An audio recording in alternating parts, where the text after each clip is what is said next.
ಈಗ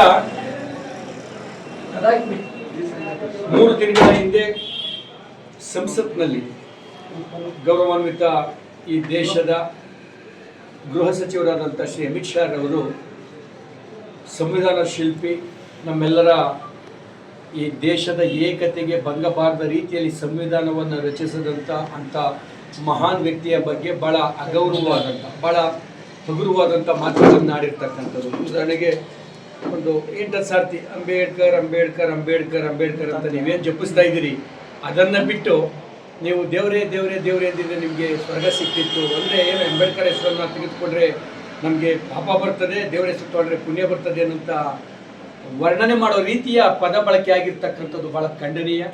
ಇಂಥ ಅಸಂಬದ್ಧವಾದ ಮಾತುಗಳನ್ನಾಡಿರ್ತಕ್ಕಂಥ, ಇಂಥ ದುರಹಂಕಾರದ ಮಾತುಗಳನ್ನಾಡಿರ್ತಕ್ಕಂಥ, ಅಸಂವಿಧಾನಿಕ ಪದಗಳನ್ನು ಬಳಸಿ ಒಬ್ಬ ಈ ದೇಶದ ನಾವೆಲ್ಲರೂ ತಿಳಿದಿರ್ತಕ್ಕಂಥ ದೊಡ್ಡ ಪ್ರಜಾಪ್ರಭುತ್ವದಲ್ಲಿ ಲಿಖಿತ ಪ್ರಜಾಪ್ರಭುತ್ವದಲ್ಲಿ ಭಾರತ ದೇಶ ಇಡೀ ಪ್ರಪಂಚಕ್ಕೇನೆ ಮಾದರಿಯಾಗಿರ್ತಕ್ಕಂಥದ್ದು.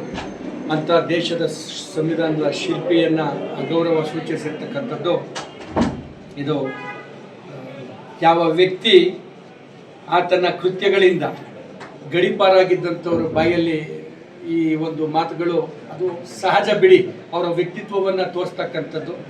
ಆದರೆ ಗೃಹ ಸಚಿವನಾಗಿ ಆ ವ್ಯಕ್ತಿಗತವಾಗಿ ಅಮಿತ್ ಶಾ ಅವರ ತೂಕ ಉದ್ದ ಆಳ ಈ ದೇಶಕ್ಕೆ ಗೊತ್ತು, ಒಬ್ಬ ಗಡೀಪಾರಾಗಿದ್ದಂಥ ವ್ಯಕ್ತಿ. ಆದರೆ ನಾನೀಗ ಯಾವ ಹುದ್ದೆಯ ನಿರ್ವಹಣೆ ಮಾಡ್ತಾ ಇದ್ದೀನಿ ಅನ್ನೋಂಥ ಜವಾಬ್ದಾರಿಯಿಂದನಾದರೂ ಕೂಡ ಈ ಕೆಟ್ಟ ಮಾತುಗಳನ್ನು ಆಡದೆ ಈ ಒಂದು ನಮ್ಮನ್ನೆಲ್ಲ ಒಟ್ಟಿಗೆ ಕೊಡ್ತಾ ಇರ್ತಕ್ಕಂಥ ಅನೇಕ ಜಾತಿ ಮತ ಭಾಷೆಗಳಿದ್ದರೂ ಕೂಡ ನಮ್ಮನ್ನೆಲ್ಲರನ್ನು ಒಂದು ಸರ್ವ ಜನಾಂಗದ ಶಾಂತಿಯ ತೋಟ ಅನ್ನಂಥ ಮಂತ್ರದ ಕೆಳಗೆ ತಗೊಂಡೋಗ್ಲಿಕ್ಕೆ ಕೊಟ್ಟಿರ್ತಕ್ಕಂಥ ಈ ಒಂದು ಧರ್ಮ ಗ್ರಂಥ, ಆಕರ ಗ್ರಂಥ, ನಮ್ಮ ಸಂವಿಧಾನ ಏನಿದೆ ಅಂತ ಶಿಲ್ಪಿಗೆ, ಅದರ ನಿರ್ಮಾತೃಗೆ ಮಾಡಿರ್ತಕ್ಕಂಥ ಅಗೌರವವನ್ನು ಖಂಡಿಸಿ ನಾಡಿದ್ದು ಮಂಗಳವಾರ 24ನೇ ತಾರೀಕಿಗೆ ಬಹುಶಃ 24 ಬೃಹತ್ ಒಂದು ಪ್ರತಿಭಟನೆಯನ್ನು ಕೇಂದ್ರ ಗೃಹ ಸಚಿವರಿಗೆ ಈ ಮೂಲಕ ಎಚ್ಚರಿಕೆಯನ್ನು ನಮ್ಮ ಎಲ್ಲ ಜನಗಳ ಮೂಲಕ ಕೊಡ್ಲಿಕ್ಕೋಸ್ಕರ ಇದೊಂದು ಪೂರ್ವಭಾವಿ ಸಭೆ ಸೇರಿದ್ದಂಥದ್ದು.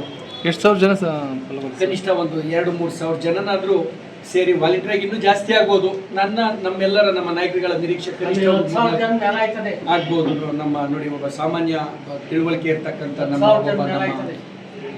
ನಾಗರಿಕ ಹೇಳ್ತಾ ಇರ್ತಕ್ಕಂಥದ್ದು 10,000ಕ್ಕಿಂತ ಜಾಸ್ತಿ ಆಗ್ಬೋದು ಅಂತ. ಇದು ಸಂಖ್ಯೆನೂ ಒಂದು ಭಾಗ ಆಗಿದ್ರು ಕೂಡ ಎಲ್ಲರೂ ಎಲ್ಲೆಲ್ಲಿ ಇರ್ತಾರೆ ಅದನ್ನ ಪ್ರತಿಭಟಿಸಬೇಕು. ಸರ್, ಎಲ್ಲಿಂದ ಯಾವ ರೀತಿ ಮೆರವಣಿಗೆ ಕಲೆಗೇಟಿಂದ ಬಂದು ಏನು ನಮ್ಮ ಕೆಂಪೇಗೌಡ ಸರ್ಕಲ್ ಇದೆಲ್ಲವನ್ನ ಒಂದು ಪ್ರತಿಭಟನೆ ಮಾಡ್ಕೊಂಡು ಬಂದು ತಾಲೂಕು ಆಫೀಸ್ನಲ್ಲಿ ಇದ್ರ ಬಗ್ಗೆ ಸಂಬಂಧಪಟ್ಟಂಥ ರಾಜ್ಯಪಾಲರ ಮುಖೇನ ಇದು ಎಲ್ಲಿಗೆ ತಲುಪಬೇಕು ರಾಜ್ಯ ಕೇಂದ್ರ ಸರ್ಕಾರಕ್ಕೆ.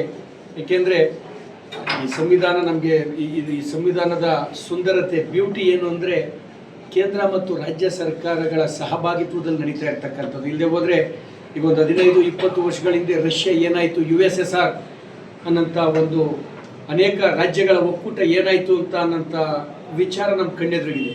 ಗೋರ್ಬಚೇವ್ರವರು ಅಧ್ಯಕ್ಷರಾಗಿದ್ದಂಥ ಸಂದರ್ಭದಲ್ಲಿ ರಷ್ಯಾ ಒಡೆದು ಚೂರಾಗೋಯಿತು. ಕಾರಣ ಅಲ್ಲಿ ಸಂವಿಧಾನದ ಶಕ್ತಿ. ನಾವೆಲ್ಲ ಒಗ್ಗಟ್ಟಾಗಿರಬೇಕು ಅಂತಂದರೆ ನಮ್ಮ ಸಂವಿಧಾನದ ಶಕ್ತಿ. ಹಾಗಾಗಿ ಆ ಸಂವಿಧಾನ ಬರೆದಂಥವ್ರಿಗಾಗಿರ್ತಕ್ಕಂಥ ಅವಮಾನ, ಒಬ್ಬ ವ್ಯಕ್ತಿಗಾಗಿರ್ತಕ್ಕಂಥ ಅವಮಾನ, ಇವೆರಡು ಒಂದೇ. ಇದು ಒಬ್ಬೊಬ್ಬ ವ್ಯಕ್ತಿಯು ಕೂಡ ಇದನ್ನು ಪ್ರತಿಭಟಿಸಲಿಕ್ಕೆ ಮುಂದಾಗಬೇಕು, ಪಕ್ಷಾತೀತವಾಗಿ ಜಾತ್ಯತೀತವಾಗಿ ಅಂತಕ್ಕಂಥ ಕರೆ. ಇದನ್ನು ಮಾನ್ಯ ಶಾಸಕರಾದಂಥ ಬಾಲಕೃಷ್ಣರವರು, ಮಾನ್ಯ ಅಧ್ಯಕ್ಷರು HM ರೇವಣ್ಣರವರು, ಗ್ಯಾರಂಟಿ ಸಮಿತಿ ಕರ್ನಾಟಕ ರಾಜ್ಯ ಸರ್ಕಾರ, ಮತ್ತು ನಮ್ಮ ತಾಲೂಕಿನ HM ಕೃಷ್ಣಮೂರ್ತಿರವರು, ನಮ್ಮ ಕೆಂಪೇಗೌಡ ಅಭಿವೃದ್ಧಿ ಪ್ರಾಧಿಕಾರ ನಿರ್ದೇಶಕರು, ಮತ್ತು ಇತರ ಎಲ್ಲ ನಮ್ಮ ಸ್ಥಳೀಯ ನಾಯಕರುಗಳ ಒಂದು ಸಾರಥ್ಯದಲ್ಲಿ ಪಾಲ್ಗೊಳ್ಳುವಿಕೆಯಲ್ಲಿ, ಸ್ವಯಂ ಪ್ರೇರಿತವಾದಂಥ ಪಾಲ್ಗೊಳ್ಳುವಿಕೆ ಏನೈತೆ, ಆ ಪಾಲ್ಗೊಳ್ಳುವಿಕೆಯಲ್ಲಿ ಇದೊಂದು ಐತಿಹಾಸಿಕವಾದಂಥ ಒಂದು ಪ್ರತಿಭಟನೆ ನಡೀತಕ್ಕಂಥದ್ದು. ಮಾಧ್ಯಮದ ಮುಖಾಂತರ ತಾವು ನಮ್ಮ ತಾಲೂಕಿನ ಎಲ್ಲರ ಮನೆ ಬಾಗಿಲಿಗೆ ತಮ್ಮ ಪ್ರತಿದಿನ ಪತ್ರಿಕೆ ಮೂಲಕ ಈ ಸುದ್ದಿ ಎಲ್ಲರಿಗೂ ಬಿತ್ತರಿಸ್ತಕ್ಕಂಥದ್ದು ಮಾಡಿ ಇರ್ತಕ್ಕಂಥದ್ದು ನನ್ನ ಮನವಿ.